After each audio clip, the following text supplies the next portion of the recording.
Ça peut pas être une source de motivation. La source de motivation, elle doit être intrinsèque. C'est souvent une erreur que je constate. It's a very unsexy business. Mais au final, c'est ça qui est passionnant dans l'entrepreneuriat, c'est qu'il n'y a pas de limite.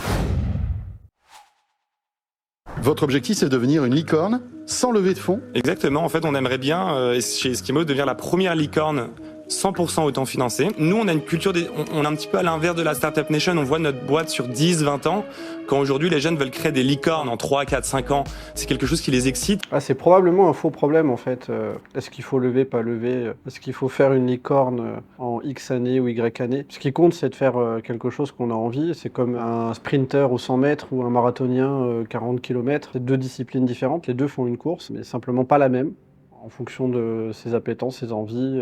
J'ai un peu de mal en fait à considérer le fait que des personnes puissent évaluer qu'une option est meilleure qu'une autre, parce qu'au final c'est juste une aventure différente. Quelle est la plus judicieuse? Il n'y en a pas. Il y a des avantages et des inconvénients dans les deux.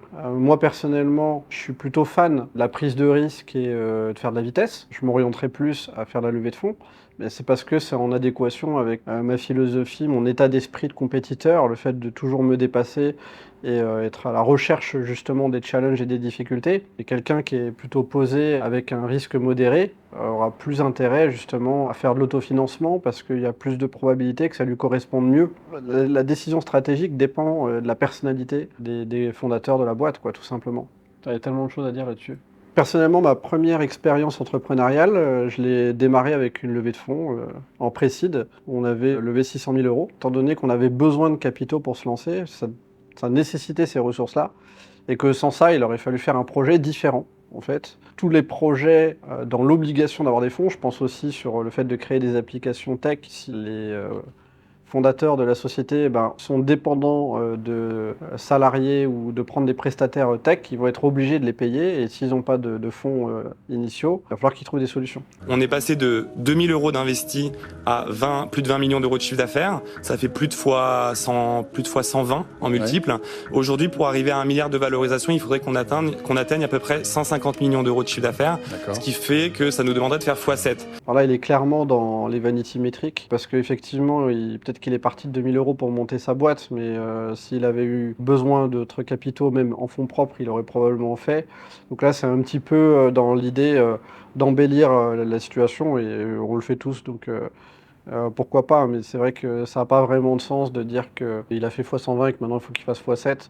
Ça fait des chiffres, donc ça fait l'impression que c'est incroyable, alors qu'en fait, il n'y a pas de contexte avec ces chiffres, on ne sait pas exactement comment il a monté ça, et on peut projeter difficilement ce que ça veut dire.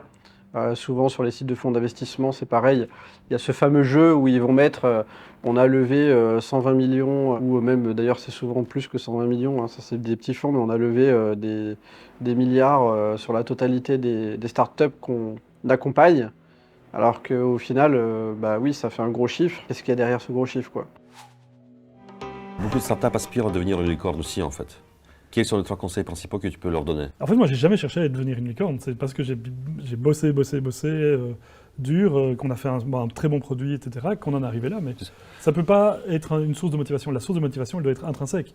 Aimer satisfaire les clients, développer un bon produit, c'est ça qui doit driver l'entrepreneur. Ouais, tout à fait d'accord. En fait, c'est plus une conséquence d'avoir une licorne et de monter 1 milliard qu'un objectif en soi. Sauf éventuellement pour les personnes qui sont extrêmement touchées, impactées par la dimension financière, mais c'est extrêmement rare. Je pense à Xavier Niel qui l'exprime sur le fait qu'il a cette motivation très forte sur l'argent, mais je suis même pas sûr qu'il ait lui-même définit ses objectifs sur des montants financiers pour se motiver. Mais quoi qu'il en soit, effectivement, c'est souvent une erreur que je constate chez les entrepreneurs qui se définissent des objectifs d'atteindre certains paliers financiers, alors qu'au final, la clé, c'est de réfléchir à quelles sont les actions, quels sont les objectifs concrets, mesurables et spécifiques qui vont permettre de faire de la performance, et cette performance apportera justement un retour financier. Cette erreur est assez récurrente, beaucoup plus qu'on le croit. Pour l'instant, c'est quasiment systématiquement que je me retrouve à devoir traiter ce sujet avec les personnes que j'accompagne aujourd'hui et que je mentor. La situation qui m'a le plus marqué, c'est quand justement j'ai eu une discussion avec un entrepreneur extrêmement talentueux qui avait justement cet objectif de faire 1 million de résultats sur la fin de l'année. Et il était tellement concentré sur ça qu'il en avait oublié justement les points centraux de la réussite, qui sont justement la mise en place d'un système de process qui vont lui permettre de réussir. Donc il était plus concentré sur le résultat à rechercher que concentré sur la manière d'obtenir un résultat. Le moment où il en a pris conscience, déjà il a été étonné il ne se rendait pas compte, il a été étonné de faire cette erreur, puisqu'il, d'un point de vue théorique, il savait parfaitement que c'était quelque chose qu'il ne fallait pas faire. Pourtant, il l'a fait sans s'en apercevoir. Sûrement aussi lié par la pression et l'enjeu qu'il avait, et qui s'est retrouvé à être enfermé et avoir un peu une vision tunnel. La deuxième chose, c'est qu'une fois qu'il a vraiment conscientisé et changé ce point-là, ça a littéralement impacté son business au point de vraiment tout changer et d'avoir des résultats en adéquation justement à ce qu'il recherchait. À partir du moment où on se concentre sur les bonnes choses, que les résultats viennent d'eux-mêmes naturellement. Quand je fais face à des entrepreneurs qui ont l'ambition de monter une licorne, s'il y a uniquement cette ambition, sans derrière une cause profonde qui l'invite, qui l'anime à vivre une expérience incroyable et aller chercher de la très haute performance, en général, c'est pas bon. Il y a toujours cette combinaison à avoir de vouloir faire de la compétition, vouloir avoir des gros résultats, et aussi une raison derrière, plus profonde, émotionnelle, sur laquelle la personne a envie d'y consacrer sa vie, parce que il faut garder en tête que l'entrepreneuriat, c'est tomber amoureux et se lier très fort avec un problème qui nous touche et sur lequel on a envie d'apporter une solution. Si ce problème nous fait chier et qu'on est concentré exclusivement sur le fait d'atteindre un résultat chiffré, ça peut marcher à court terme, très peu de chances que ça marche sur du moyen-long terme. Je ne suis même pas certain qu'il y ait des exceptions qu'on pourrait citer, hormis justement ces fameuses personnes où elles sont complètement animées par l'aspect financier et que c'est finalement leur cause profonde. Ce qui peut être une cause, hein, c'est une cause comme une autre. Is this the business you mentioned in your book that's valued at $2 billion? Yes. It's a very unsexy business, if you will, but it is a monster. It's called a Rocket Car Wash. And Rocket Car Wash is basically changing the way that people get their cars washed. Ouais, c'est assez passionnant ce qu'ils partagent et ça montre qu'en fait, il n'y a pas de limite. On peut monter des entreprises à succès sur n'importe quel secteur d'activité de manière différente les unes aux autres. Au-delà de la technologie et du digital, il y a toujours des choses à faire. Donc au final, moi ce que j'en retiens, c'est toujours la qualité de l'entrepreneur, sa créativité, à répondre à une problématique et surtout à l'exécuter, la solution, qui va apporter la réussite de cette boîte, quoi. Le cœur d'une réussite, au final, c'est les compétences de l'entrepreneur. Alors oui, il y a un facteur chance, c'est comme tout, mais le facteur chance suffit pas s'il n'y a pas la compétence. You know, it's kind of like the Spotify motto and how Spotify changed the music industry. It's like Netflix and how Netflix changed, you know, the film industry. The more simple that you make it for people, the more, the cheaper that it is, obviously, is just more beneficial for people. Et ouais, il y a sûrement une réflexion qu'il a eue. Alors après, j'ai pas lu son livre, mais une réflexion qui est liée sur le fait de prendre des modèles déjà existants qui fonctionnent et de s'en inspirer, mais en le mettant dans un modèle différent. Parce que parler de Spotify du lavage auto, c'est assez rigolo qu'il l'évoque comme ça. En tout cas, s'il s'en est inspiré, bien joué à lui. Ce que je trouve passionnant dans l'entrepreneuriat, c'est justement le fait de penser différemment et de trouver des solutions. Donc pour moi, il n'y a pas de mauvais business ou de mauvaise activité. Il y a plus une mauvaise manière de penser ou de s'y prendre. Mais au final, c'est ça qui est passionnant dans l'entrepreneuriat, c'est qu'il n'y a pas de limite. La limite est la compétence de l'entrepreneur. J'ai beaucoup de plaisir à échanger, discuter avec des entrepreneurs qui sont dans des secteurs d'activité, voire même que je connais absolument pas. Je connais pas du tout le secteur de la nuit. Quand je me retrouve à discuter avec des professionnels dans le secteur et la manière dont ils perçoivent leur business et comment ils pensent les choses et comment ils réfléchissent à apporter de la valeur nouvelle, innovante, moi je trouve ça passionnant. D'autant plus que souvent, justement, ces personnes qui réussissent, comme qu'on vient de voir avec le lavage auto, moi je trouve que c'est quand même assez évident qu'on ressent cette passion, pas nécessairement de l'activité, mais cette passion de l'entrepreneuriat et de cette idée de résoudre des problèmes, d'apporter une solution nouvelle, de faire quelque chose qui n'existe pas ou de le faire mieux que ce qui n'a été fait encore. Can you triple your revenue 2 years in a row, then double it 3 years in a row? to get to $100 million a year. La réflexion, elle est sur la croissance d'une boîte, quel multiple avoir, x2, x4. Moi, c'est pareil, c'est des sujets sur lesquels je pense tellement de sujets qui sont passionnants et concrets et en adéquation avec la réussite ou l'échec d'une boîte, que j'ai toujours du mal à comprendre pourquoi on se concentre justement sur des éléments qui finalement ne sont pas pertinents ou en tout cas n'ont pas vraiment de valeur ajoutée. Que la croissance d'une startup ça fasse x10 puis x2 l'année d'après ou l'inverse. Et on s'en fout. Craziest check, like $1 billion if we could own the channel and the companies. And I'm like, oh, that sounds enticing, but I don't know if I want to work for my YouTube channel. What's your number right now? I'm thinking where I want to be. Like if we have a mobile game company, we got 100 million people playing it, and we got 1,000 physical Beast Burgers, and Feastables is in 20,000 stores. I'm gonna sound dumb, but like probably like 10 billion, 20 billion. Ouais, c'est assez incroyable cette histoire de MrBeast sur YouTube. En termes de performance, il n'y a même pas débat en fait. Après, l'avantage qu'il a, c'est qu'il est international. Si on réfléchit sur la dimension francophone, c'est quand même beaucoup plus limité, donc il y a quand même beaucoup moins de chances qu'on se retrouve à pouvoir avoir un niveau d'envergure là-dessus, et ça c'est lié justement aux paramètres associés à notre activité. Quand on choisit d'être francophone, ben, on se ferme automatiquement des portes, et inversement, d'ailleurs en international, ils vont avoir des difficultés à avoir des clients français parce que les Français sont pas les meilleurs pour comprendre l'anglais.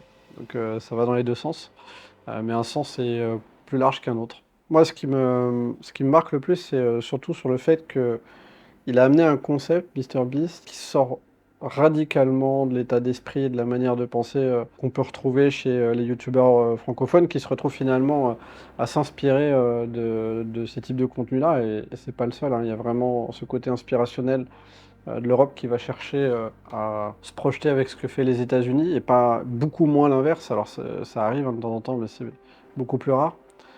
Donc il y a vraiment cette dimension-là qu'on peut retrouver sur l'état d'esprit, la différence, et surtout le résultat que ça peut générer, parce qu'en l'occurrence, on voit qu'on a énormément de travail à faire au niveau francophone pour atteindre le niveau des Américains. À partir du moment où tu as un personal branding aussi puissant que MrBeast, de toute manière, tu peux entreprendre, enfin j'exagère un peu, mais tu peux entreprendre limite n'importe quel business dans n'importe quelle activité, tu sais que ça va marcher, parce que les gens s'attachent au personnage, à la personne, hein, c'est même plus un personnage.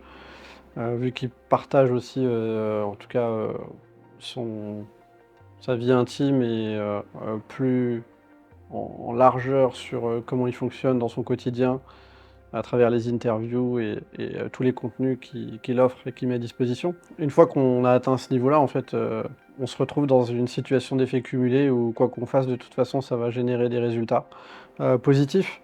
L'enjeu, il est vraiment d'atteindre ce niveau-là. Il n'y en a pas beaucoup qui ont réussi, donc ça montre la difficulté d'atteindre ça. Et surtout qu'il est parti quand même avec une stratégie qui est assez rare, qui est même très rare, encore plus si on prend en considération l'état d'esprit français, dans le sens où il avait cette démarche de réinvestir le maximum et la totalité de ses profits pour continuer à développer son business. Il n'y en a pas beaucoup des modèles de ce type-là qui ont été mis en place dans le milieu entrepreneurial français. Alors qu'au final, c'est assez commun de le faire dans les États-Unis, mais on en revient toujours à ces fameux différents points d'état d'esprit qui sont aussi liés à la culture, à l'expérience et à l'environnement, évidemment, l'environnement social.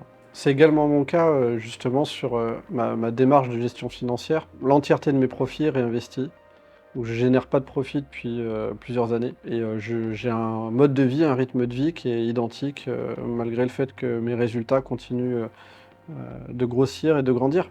Donc ça, c'est un choix stratégique personnel, en adéquation évidemment avec les objectifs et les projets recherchés. Mais pour le coup, à mon sens, c'est quand même un élément central à sa réussite, à MrBeast. Et que on retrouve d'ailleurs un peu, alors je connais pas le milieu YouTube parfait, mais j'ai en tout cas l'impression de retrouver aussi chez Thibaut InShape, dans le sens où il a déjà partagé des informations qui exprimaient le fait qu'il se versait un salaire quotidien, mais que au-delà de ça, il prenait pas de dividendes et de profits. Après, je me base sur les informations que j'ai obtenues, hein, peut-être qu'elles sont incomplètes, mais en tous les cas, ce qui est certain, c'est que si on veut atteindre une ambition aussi haute et de monter des sociétés, des entreprises, des projets à 1 milliard ou plus, sans passer par la case prise de risque, sans passer par la case réinvestissement, c'est quand même assez utopique de croire qu'on va y arriver. Alors, il peut y avoir des exceptions, mais c'est sûr que ça réduit grandement la probabilité que ça arrive. So this is how $1 billion actually is made. But like, you have to think in increments. Like, imagine how much you made 5 years ago as an entrepreneur. How crazy small does that feel to you now? Because you've leveled up. And so as much as whatever number I just said to you might sound like a lot, 5 years from now, you might be in shooting distance. And so it's really just about understanding, like, how do I reverse engineer what has to happen? And if you want to be a billionaire, it's like, okay, well, how do I make $1 million, $1.5 million a week in profit? Well, if I'm running a 30% margin business, I got to make $6 million a week. There's 52 weeks. I got to make $300 million top line. Ouais, le concept qu'il évoque pas, mais qui est sous-entendu par rapport à ce qu'il propose, c'est ce concept de fragmenter l'objectif, le rendre plus atteignable, partir de zéro et envisager 1 milliard. C'est quand même beaucoup plus complexe que l'envisager comme 100 000 euros ou 10 000 euros. C'est d'ailleurs même le concept même technique derrière les OKR, hein, qui est assez connu pour la construction des objectifs dans les grandes sociétés telles que Facebook ou Google, qui est maintenant devenu assez populaire dans le milieu de l'entrepreneuriat. Au-delà de ça, derrière, il y a qu'est-ce que c'est qu'être milliardaire ? Et moi, ce que j'entends derrière cette réflexion, c'est un peu ce choix de définir ce que c'est que la réussite. C'est un fameux débat. Qu'est-ce que réussir? Qu'est-ce qu'être milliardaire? Est-ce que c'est avoir une valorisation estimée par le fait qu'on ait levé des fonds? Ou bien ça peut être parce qu'on a atteint un certain chiffre d'affaires? Il y a tellement de manières de considérer la réussite ou de considérer comment évaluer une entreprise à tel chiffre, qu'au final, est-ce que c'est ça l'enjeu? Est-ce que c'est ça qui nous intéresse? Est-ce que c'est pas plutôt de réfléchir différemment dans le sens où, oui, ça peut être un objectif dans le coin de la tête, mais que c'est pas ce qu'il y a de plus important, quoi. Cette histoire de calcul, je pense qu'elle est plus amenée par Alex Hormozy sur le fait qu'il a envie d'amener la personne à réfléchir, à se dire « Ok, c'est moins compliqué que je le pensais d'atteindre des sommets aussi élevés ». Ça n'empêche qu'il faut quand même le faire et que c'est pas parce qu'on réduit psychologiquement la difficulté de se projeter à réaliser cette somme que ça y est, c'est gagné, quoi. Donc ça reste quand même un détail qui me semble quand même assez superflu, quoi. C'est pas important, puisque comme on en a déjà parlé tout à l'heure, c'est pas un but en soi de monter 1 milliard, c'est plus une conséquence d'un ensemble d'actions. Et ces actions sont corrélées à une cause qui nous tient à cœur dans le but de résoudre un problème. Mais je pense qu'on y gagnerait tous à parler d'autres sujets plus concrets. En l'occurrence, qu'est-ce qui permet à un entrepreneur de pouvoir réaliser son projet?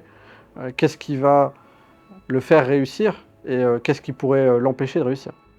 Sur l'ensemble de ces extraits, il y a quand même une ligne directrice, cette histoire de mesurer et d'associer, d'exprimer la réussite en fonction de la valorisation de sa boîte. Ce qui est assez étonnant d'ailleurs, c'est que au final, le cœur même, l'aventure entrepreneuriale, c'est l'expérience humaine. Comme exemple que je peux prendre, c'est ma situation personnelle. Mon but est de mentorer des entrepreneurs et de les amener à réaliser leurs objectifs. Donc je vais me concentrer sur quels sont les moyens que je peux mettre en avant dans le but de les amener à réussir leurs objectifs, qui ne sont pas des objectifs financiers, justement qui sont des objectifs sur la construction d'un système. Moi, mon cœur de métier est là-dessus. Et si je le fais bien, les conséquences seront justement les résultats financiers. Les sujets financiers, l'argent, quand même au cœur de beaucoup de contenus. J'ai partagé justement mes réflexions, ça devrait vraiment vous intéresser et c'est très complémentaire par rapport à ce qu'on vient de voir. On se dit à la prochaine vidéo.